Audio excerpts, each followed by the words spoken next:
Sa probinsya, sa anong okasyon? Tama, sa piyesta at sa laro? Pukpuk palayok. Tama.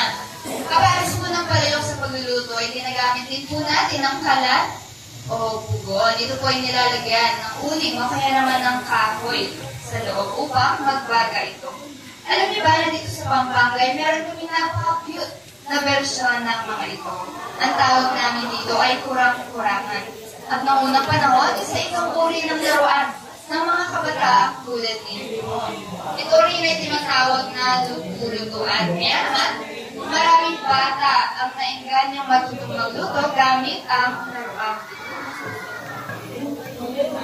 Ngayon naman, ay magtungo tayo sa mga malalaking banga. Ayan. Alam niyo ba kung ano ang tawag sa malaking banga na ito?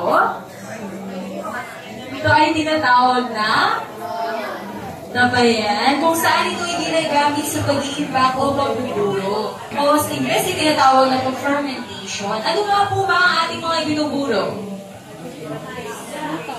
Isda, kanin, ayan. At ang mga prutas po na ginagawang wine.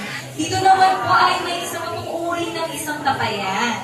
Kung napapansin niyo po, ito ay may gripo. Kung may gripo, ano po kaya ang karaniwang inilalagay sa loob? Tubig.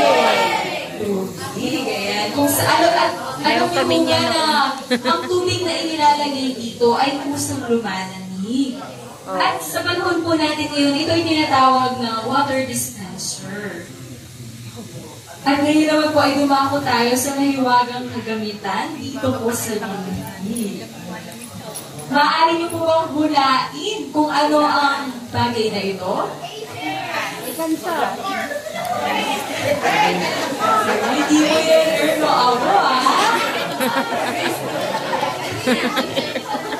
Wala rin pong genie dyan. Ano yung alkansa namin dati?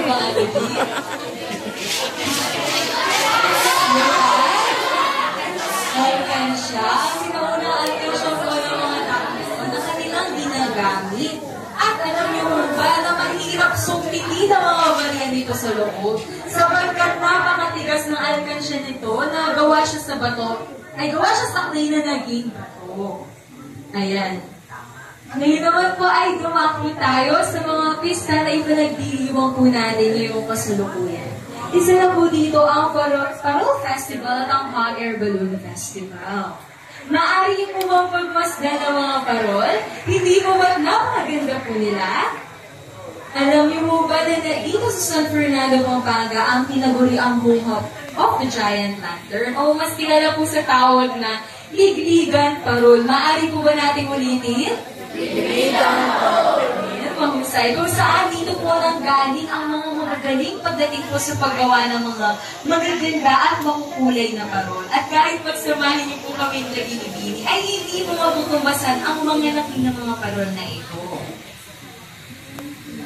At ang sunod naman po ay ang Hot Air Balloon Festival. Nakasakay na po ba kayo ng isang hot air balloon? Gusto niyo mas sumakay dito? Sayang, wala po tayong hot air balloon dito sa Bibili.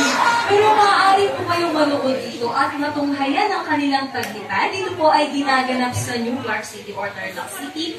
Ngayong buwan na po ng Mayo na isasabay po sa Aurora Festival. At kung napapansin niyo po sa ating unang at ikalawang bulwagan, ay gawa po sa recyclable materials ang mga nakadisenyo sapagkat isa po ang bilis sa pag-reduce, reuse at recycle.